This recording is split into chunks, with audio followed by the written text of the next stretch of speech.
우리는 지난 시간에 해서는 안 된다는 걸 알면서도 몹시 바라게 만들고 또 행동하도록 사탄이 강하게 덤비는 것을 보았습니다. 우리가 간절히 원하는 것을 하도록 사탄은 매 순간 강력하게 유혹합니다. 사탄이 시험에 단호하게 안 된다고 대적하셨습니까? 아니면 바라던 것을 마침내 하기로 여러분 스스로 타협하셨습니까? 우리는 무엇을 하고 또 안 해야 될지 자기 마음대로 합리화시켜 결정을 합니다. 그러면 이러한 강력한 시험에 계속하여 굴복하게 되고 마음이 불편하지도 않습니다. 그 순간 여러분의 삶 속에서 어떤 일이 일어나고 있는지 아십니까? 우리가 처한 상황과 환경에 대체 무엇이 일어나는지 깨닫지 못한다면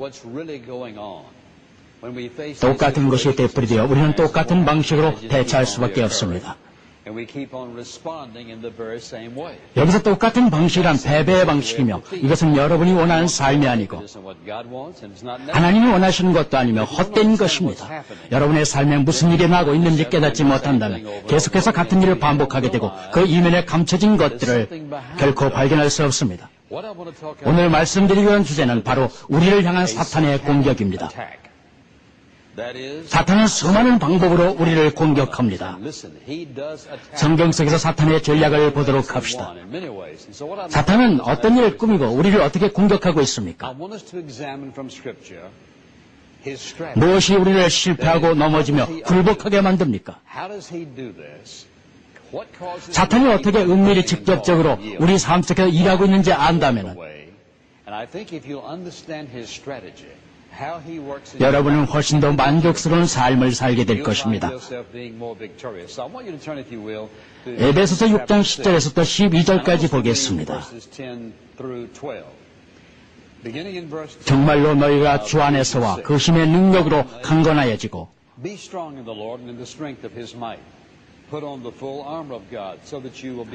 마귀의 괴계를 능히 대적하기 위하여 하나님의 전신갑주를 입으라. 우리의 씨름은 혈과 육에 대한 것이 아니요 정사와 권세와 이 어둠의 세상 주관자들과 하늘에 있는 악의 영들에게 대함이라. 여기서 한 절을 살펴보겠습니다. 마귀의 괴계를 능히 대적하기 위하여 무엇을 말하고 있습니까? 그의 작전과 전략, 즉 우리를 패배시키는 사탄의 방법입니다. 우리에게 일어나는 것들은 똑같지가 않습니다. 전략과 계획에 속임수들이 있습니다. 우리에게 일어나는 사건들 뒤에는 이런 전략들을 이해하기 시작할 때 우리는 적절히 대응하는 법을 알고 대처할 힘과 의지를 갖게 됩니다. 따라서 사탄의 공격이 무엇인지 단순하게 정의해 보겠습니다. 사탄은 한 개인에 대해 해로운 목적을 가진 교묘하고 고의적인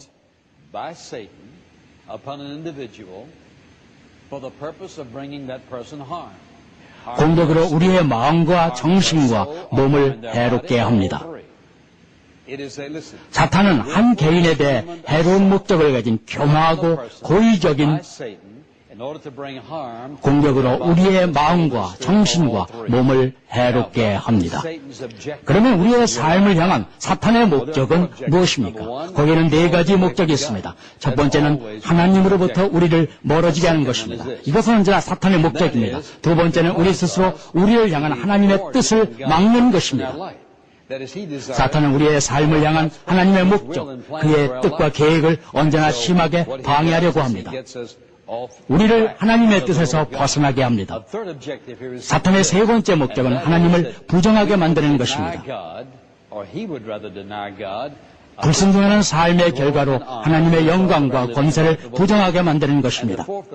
마지막 네 번째, 사탄의 목적은 우리의 삶을 파괴시키는 겁니다. 하나님으로부터 우리를 멀어지게 하고 우리의 삶을 향한 그분의 목적을 방해하고 하나님의 영광과 권세를 부정하며 주님을 찬양하지 못하게 만들며 궁극적으로 우리를 파괴시킵니다. 여러분과 저는 공동의 적을 가지고 있습니다. 그 적은 실제로 존재합니다. 어떤 이는 사탄의 존재를 믿지 않는다고 합니다. 사탄은 그 말을 듣기를 좋아합니다. 여러분이 사탄의 존재를 부정하면 세상이 어떻게 돌아가고 있는지, 왜 그렇게 되어갔는지 모르며 삶의 특정한 문제나 역경을 이기는 방법을 결코 이해할 수 없습니다. 사탄은 여러분을 무지하게 만들고 사탄이나 악마 같은 존재는 없다고 믿게 하며 모든 이들은 잘 살고 있고 하늘에 계신 하나님께 가는 길은 이 길 말고 다른 길로도 가능하다고 설득하려고 합니다. 많은 길 중 하나의 길뿐이며 모든 길은 똑같고 평등하다고 거짓말을 합니다. All of them God in heaven, every one of them. 이들이 말고 다른 길로도 가능하다고 설득하려고 합니다. 많은 길 중 하나의 길뿐이며 모든 길은 똑같고 평등하다고 거짓말을 합니다. 많은 길 중 하나의 길뿐이며 모든 길은 똑같고 평등하다고 거짓말을 합니다. 이것이 사탄이 우리를 조종하는 방식입니다. 그럴듯하게 들리지만 모두 거짓입니다. 사탄이 우리를 어떻게 조종하는지를 아는 것은 중요할 뿐더러 흥미를 끝까지 합니다. 왜냐하면 이것은 단순히 일어난 일이 아니라 아주 잘 계획되었기 때문입니다. 모든 시험은 마음속에서 일어납니다. 모든 일들은 바로 마음속에서 비롯됩니다. 그러므로 우리의 생각을 지켜야 합니다. 우리가 생각하는 방식을 통제해야 합니다.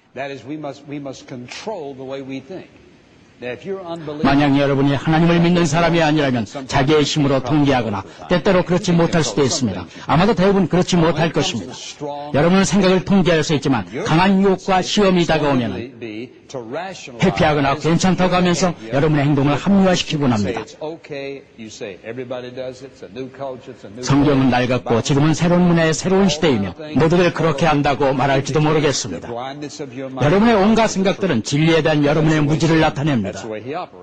그것이 사탄이 우리를 조종하는 방식이므로 우리의 생각을 지켜야 합니다. 이제 사탄의 전체적인 전략들을 분석해 봅시다. 사탄의 전략은 무엇입니까? 시험은 단순히 일어나지 않습니다. 우리는 갑자기 미혹되거나 시험당하는 것이 아닙니다. 아주 명확한 설계도가 있습니다. 지혜로운 분들이라면 지금부터 필기를 잘 하실 겁니다. 여러분은 사탄에게 패배하고 사탄은 여러분의 주인이 됩니다. 사탄은 정확히 우리를 패배시키는 방법을 알고 있습니다.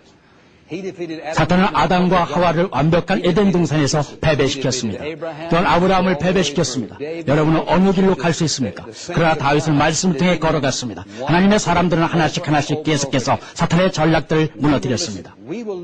우리를 파멸시키는 사탄의 전략과 목적을 이해하지 못하면 우리는 패배 속에서 살 수밖에 없습니다. 이것이 바로 사탄이 우리를 파멸시키기 원하는 이유입니다.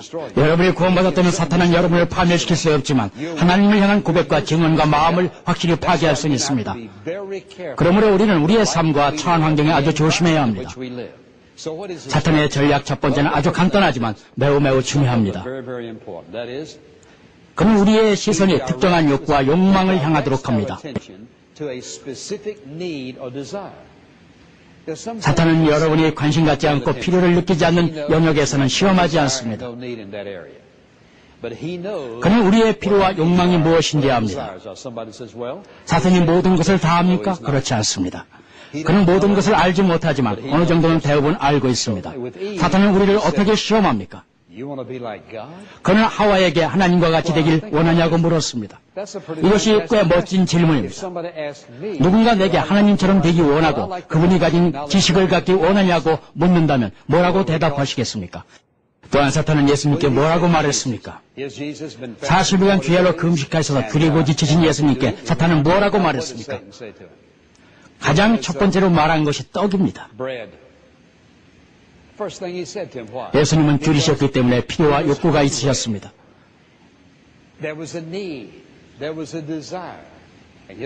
이것이 바로 사탄이 시험하는 방법입니다. 우리의 특정한 필요와 욕구를 가지고 교묘하게 우리의 생각을 조정해서 그것을 가져야만 하게끔 만듭니다. 우리의 삶을 향한 그분의 목적과 뜻과 계획을 저버리고 우리 자신을 만족시키기 위해 사탄은 하나님이 우리에게 주신 선물과 기회들을 남용하게 만듭니다. 이것이 사탄이 우리를 조종하는 방식입니다. 여러분의 삶을 돌아봤을 때 사탄이 가장 시험한 것은 무엇입니까? 여러분의 필요와 욕구가 관련 있지 않습니까? 이것이 바로 사탄이 예수님을 시험한 방법이며 그가 끊임없이 우리를 조종하는 방법입니다. 두 번째로 사탄의 전략은 공격할 시간을 잘 선택하는 것입니다. 우리가 사탄의 공격에 가장 취약할 때입니다. 이때 그의 전략은 성공할 수도 있고 때로는 그렇지 않기도 합니다. 이 부분에서 사탄은 아주 영리한 전략가입니다. 여러분도 알다시피 전쟁터에서 타이밍은 아주 중요합니다. 전투에 대해 공부하면서 흥미로웠던 점은 불과 몇 시간의 승패가 달려있다는 것입니다. 때로는 몇 분 몇 초에 결정되기도 합니다. 사탄은 여러분이 언제 가장 약하고 언제 가장 힘이 세며 언제 여러분을 정확히 공격해야 하는지 압니다. 제가 묻고 싶은 것은 바로 우리가 그런 순간들을 알고 있느냐 하는 것입니다. 여러분의 삶에서 가장 연약한 순간이 언제이며 그것을 어떻게 간파할 수 있습니까? 한번 여러분의 삶을 돌아보십시오. 여러분이 가장 시험에 들었던 때를 생각해 보십시오. 그러한 상황에 처할 때 무엇이 여러분을 둘러싸고 있었습니까? 내가 조금 더 먹지 않았을 때입니까? 아니면 부당한 대우와 비난을 받고 험담을 들어서 화가 났을 때입니까? 단지 애로울 때입니까? 혼자는 아니더라도 궁정 속에서 외로움을 느낄 수 있으니까요. 아니면 가장 세게 맞았을 때입니까? 또는 단지 육체적으로 피곤하고 지칠 때입니까? 여러분은 온 마음을 다해 주인 되신 하나님을 섬길 수 있습니다. 그러나 하나님을 섬기는 목사와 성도마다 주의할 것 중에 하나는 단지 주님을 섬긴다고 해서 사탄의 공격을 면할 수는 없다는 것입니다. 여러분이 유능하고 순종적이며 하나님 앞에 거룩히 행할수록 사탄은 가장 사악한 공격을 가할 것입니다. 사탄은 여러분이 낙담하기를 원하며 여러분의 삶을 향한 하나님의 목적과 계획에서 벗어나는 것이면 무엇이든 하려고 들기 때문입니다. 그러므로 타이밍은 그에게 있어 매우 중요하며 우리에게도 매우 중요합니다. 사탄은 세 번째 전략은 여러분의 마음속에 의심을 낳는 것입니다. 그의 중요한 도구 중 하나는 의심을 만들어내는 것입니다. 사탄이 여러분의 마음속에 의심을 낳으면 쉽게 여러분을 패배시킬 수 있습니다. 우리가 하나님의 말씀을 믿기 때문에 사탄은 우리로 하여금 그분의 말씀을 의심하게 만들 수 없다고 생각을 합니다. 제가 말씀드렸던 것을 잘 기억하십시오. 사탄은 교활하고 간교합니다. 그는 하나님의 말씀을 믿지 말라고 하지 않습니다. 그는 아주 교활하고 간교해서 하와에게 말한 것처럼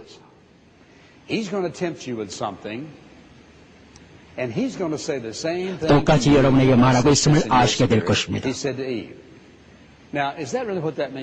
이것이 무엇을 의미합니까? 사탄은 하나님의 말씀 한 구절을 가지고 여러분의 행동을 합리화하도록 하고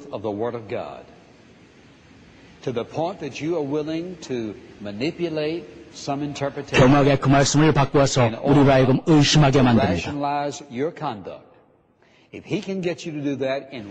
여러분의 삶의 한 영역을 사탄에게 그런 식으로 내어준다면 사탄이 여러분을 하여금 성경을 오역하게 만들고 여러분의 삶의 어떠한 일과 관련된 말씀 한 단락을 사탄이 합리화하도록 한다면 오랫동안 여러분은 잘못된 길을 가게 될 것입니다. 말씀의 해석은 하나님과 함께 해야 하는 것입니다. 이것들은 여러분의 삶의 약한 부분이며 갑자기 저지르게 되는 죄입니다. 결국 여러분은 너무 지치고 마음대로 하나님의 말씀을 바라보게 됩니다. 목사나 설교자의 말을 듣지 않고 자기 마음대로 말씀을 듣습니다. 사탄이 여러분을 그렇게 이끈 것이기 때문입니다. 여러분에게 위안을 주는 말씀을 발견하지 못한다면 사탄은 다른 말씀으로 여러분을 이끌 것입니다. 그리고는 사탄은 이렇게 말할 것입니다. 이것은 결국 다른 문화야. 하지만 성경은 수천 년 전에 쓰여졌고 시대는 변했어. 모든 것이 바뀌었고 똑같지가 않아. 그러므로 여러분은 이런저런 방법으로 말씀을 해석할 필요가 없다고 말합니다. 잘 들어보십시오. 사탄은 여러분이 의도적으로 교묘하게 단순히 어떤 하나의 말씀의 원리를 오역하게끔 만듭니다. 그 다음으로 말씀의 두 번째 원리에 대한 오역과 불복종, 합리화가 뒤따른다는 것을 사탄은 잘 알고 있습니다. 왜냐하면 이미 의심과 불신의 문은 열렸기 때문입니다. 이것을 이해하는 것이 중요합니다. 기독교인으로 독실한 삶을 살았던 사람들도 이러한 시험을 당할 수가 있습니다. 마침내 사탄은 그들을 사로잡고 할 수 있는 한 절이나 한 달라 한 주제나 하나의 교리를 합리화시키게끔 합니다.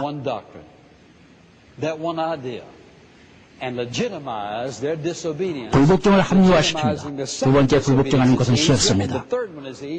세 번째는 너무 쉽고 그 다음은 알다시피 패배의 기류에 서게 됩니다. 사탄은 우리가 하여금 진리에 눈멀게 합니다. 결코 하지 못할 것을 맹세하는 것은 하나님 말씀의 진리를 그릇되게 합리화하는 것입니다. 여러분을 의심하게 만드는 것이 사탄의 전략 중에 하나라는 걸 아십니까? 하나님의 말씀을 의심하는 것이 사탄의 중요 임무입니다. 이것은 또한 자유신학이 하나님의 말씀을 공격하는 이유가 됩니다. 창세기 11장은 모두 상징적이고 요한계시록 현실이 아니며 온통 상징적인 것들로만 가득하라고 말합니다. 21세기에 그러한 것들은 적용될 수 없다고 합니다. 하나님께서 우리에게 성경을 주신 이유는 성경이 우리 삶의 지침서이기 때문입니다. 창세기 11장의 체험을 풍성하고 초자연적이며 놀라운 진리들로 가득하고 자연스럽게 사탄은 그것을 의심하게 만듭니다. 요한계시록에 보면 사탄이 왜 이 책을 싫어하는지 알게 됩니다. 왜냐하면 사탄이 결국 영원히 지옥에 떨어질 것을 명확하게 말하기 때문입니다. 사탄은 성경의 모든 내용을 믿을 수 있게 만들고 교묘하게 의도적으로 하나님의 말씀을 오역하게 하며 고통을 피할 수 없게 합니다. 사탄의 네 번째 전략은 스스로 능장하게 만드는 것입니다. 하와에게 무슨 일이 일어났습니까? 사탄은 하와에게 다가가서 무엇을 했습니까? 하나님은 뭐라고 말씀하셨습니까? 의심을 낳았다고 하셨습니까? 하나님이 이 실과를 먹을 수 있다고 하셨습니까? 사탄은 예수님께 뭐라고 말했습니까? 내가 하나님의 아들이면 의심하라고 했습니다. 그래서 어떤 일이 일어났습니까? 사탄은 여러분을 대화에 끌어들여 진리를 왜곡하고 마침내 마귀와 논쟁하도록 만듭니다. 왜냐하면 여러분을 이길 수 없기 때문입니다. 오직 예수 그리스도만이 이 전투에서 승리할 수 있습니다. 마귀와 논쟁하지 마십시오. 사탄에게 시험을 당하게 되면 그것에 대해 말하지 마십시오. 하나님이 하지 말라고 명령하신 것들을 생각해 보겠습니다. 사탄은 다른 관점들이 있다고 말합니다. 논쟁으로는 사탄을 이길 수 없습니다. 사탄과 논쟁하지 않고 어떻게 이길 수 있습니까? 바로 하나님의 말씀으로 이길 수 있습니다. 마귀와 대화하면 지게 되어 있습니다. 마귀와 논쟁하지 마십시오. 시험을 당할 때 해야 할 것은 하나님께서 뭐라고 말씀하시는지 말씀을 보는 것입니다. 하나님께서 성경에 말씀하지 않으신 것이 하나도 없습니다. 하나님은 여러분에게 불완전한 책을 주시지 않으셨습니다. 하나님은 우리에게 옳은 것을 행할 수 있는 지혜를 주셨고 무엇이 옳은 것인지 보여주셨습니다. 사탄의 전략 중에 하나는 논쟁하게 만들고 할 수 있는 여러분들을 파괴시키는 것입니다. 사탄의 전략 중 또 다른 하나는 속임수입니다. 속임수는 사탄의 방식입니다. 본질적으로 속임수는 진짜가 아닌 것을 진짜인 것처럼 꾸며댑니다. 또한 진짜를 가짜인 것처럼 말합니다. 이것이 그가 우리를 조종하며 패배시키는 방법이며 거짓을 믿게 되면 여러분은 진 것입니다. 이것은 사탄의 전략의 한 부분입니다. 여러분은 사탄과 논쟁할 수 없고 진리를 내세울 수도 없습니다. 왜냐하면 거짓의 아버지는 진실을 말하지 않기 때문입니다. 이것은 속임수의 가장 미묘한 부분 중에 하나입니다. 예수님께서는 모든 것에 염려하지 말라고 하십니다. 여러분이 진실로 원하고 바라는 것은 무엇입니까? 속임수를 쓰는 교묘한 전략 중 하나는 미래를 생각하지 못하게 하는 것입니다. 사탄은 앞으로 일어날 결과들을 숨깁니다. 바로 지금 현재의 만족, 탐닉, 쾌락, 육체만을 생각하게 합니다. 내일 일은 생각하지 못하게 합니다. 이것은 확실히 여러분을 파괴시킵니다. 사탄은 현재의 순간이 주무기입니다. 미래를 의장하고 숨기며 그늘을 들이옵니다. 사탄은 미래의 결과들을 생각지 못하게 합니다. 여러분이 미래를 생각하게 되면 뒤로 한 발짝 물러서서 이 길은 우리를 어디로 이끌어가며 어떤 길이 성공 길인지 생각하게 되기 때문입니다.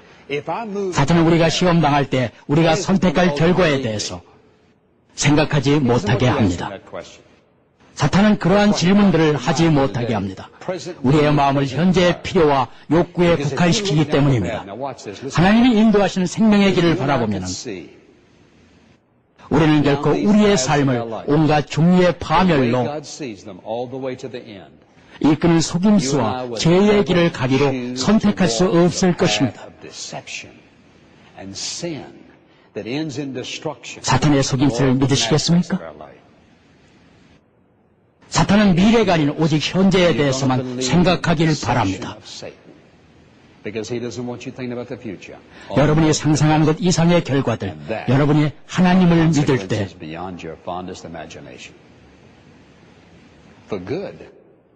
그분은 우리의 미래를 위한 멋진 것들을 가지고 계십니다. 사탄의 전략 중 또 다른 하나는 분열입니다. 이제 그 점에 대해 생각해 보겠습니다. 에덴 동산에서 사탄의 목적은 무엇이었습니까? 하나님의 두 피조물인 아담과 하와를 아버지로부터 떼어내 분열시키는 것이었고 마침내 성공하였습니다. 그들의 첫 번째 가족 가인과 아벨에게는 어떤 일이 벌어졌습니까? 사탄은 그들을 갈라놓았습니다. 수세기 동안 사람들은 분열해 왔습니다. 사탄은 결혼을 분열시키고 부모와 자녀를 분열시키고 형제와 자매 서로서로를 분열시킵니다. 고용자끼리 또는 고용자와 고용주를 분열시킵니다. 사탄이 행하는 가장 나쁜 것 중 하나가 교회를 분열하게 만드는 것입니다. 사탄은 교회를 분열시키는 것을 좋아합니다. 대규모로 분열하게 만들 수 있기 때문입니다. 또한 수백 수천 년간 사람들의 삶에 영향을 미칠 수 있기 때문입니다. 하나님을 믿지 않는 나라의 사람들은 잘 지낼 수 없습니다. 사탄은 교회를 분열시키기를 좋아합니다. 성도의 연합은 매우 중요하기 때문이지요. 서로를 향한 사랑과 돌봄, 이해와 세움, 격려는 아주 중요하기 때문에 사탄이 분열시키려고 하는 것입니다. 사탄이 가지고 있는 또 다른 전략은 궁극적으로 파멸시키는 것입니다.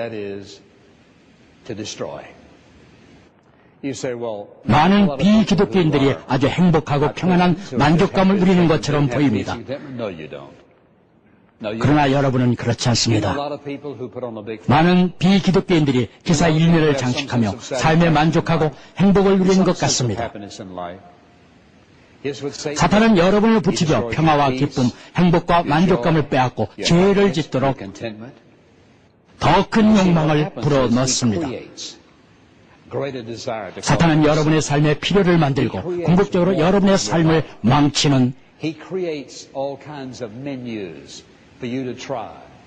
다양한 메뉴들을 만듭니다. 사탄의 최종 목적은 하나님으로부터 여러분을 멀어지게 해서 삶을 파괴시키고 하나님을 숨기고 주께 마땅히 돌려야 할 영광과 권세를 빼앗고 그분을 향한 갈망을 없애며 마침내 하나님의 왕국을 파괴하는 것입니다. 사탄은 자기가 패배한 적군이라는 것을 잘 알고 있습니다. 영원히 지옥에서 살아야 하는 것도 압니다. 따라서 하나님의 자녀 단 한 명도 그와 같이 지낼 수 없습니다. 사탄은 우리의 간증을 무효로 만들고 우리 기독교인의 삶을 헛되고 비참하게 만듭니다. 하나님께 영광과 권세를 드리는 모든 것은 가능한 한 모조리 파괴시키고자 합니다. 이것이 사탄의 전략입니다. 사탄은 우리를 대적할 만한 모든 것을 사용합니다. 이제 우리는 사탄의 전략이 무엇인지 알았고 무엇을 할 것이며 어떻게 우리에게 다가올 것인지 이해하였습니다. 여러분의 환경과 일어나고 있는 일들에 민감해지십시오. 그러면 이전보다 훨씬 멋진 승리의 삶을 살게 될 것입니다. 그러나 여러분이 예수님을 나의 구세주, 나의 친구로 모시지 않는다면 여러분은 모든 것을 홀로 해야 합니다. 예수님의 도움과 능력, 인도하심과 지식 없이 삶을 살아야 합니다. 하나님께서 여러분의 삶을 변화시킬 것입니다. 이제까지 가져보지 못한 승리, 만족과 확신을 주실 것입니다. 아무리 사탄이 여러분을 방해한다 할지라도 살아남을 수 있습니다. 여러분은 하나님께 영광을 돌릴 것이고 그분은 하나님의 자녀에게 주시는 평안과 기쁨, 만족과 놀라운 확신을 주실 것입니다. 하나님의 아버지, 우리를 향한 당신의 사랑에 감사합니다. 오직 우리 삶 속에서 직면하게 되는 모든 것들이 아무리 어렵다 할지라도 옳게 반응하도록 도와주시고 성령께서 이 설교를 듣는 모든 자의 마음속에 이 말씀이 새겨지게 하옵소서. 얽매여 있는 자들에게 하나님의 참 자유를 주시옵소서. 예수님의 이름으로 기도합니다. 아멘.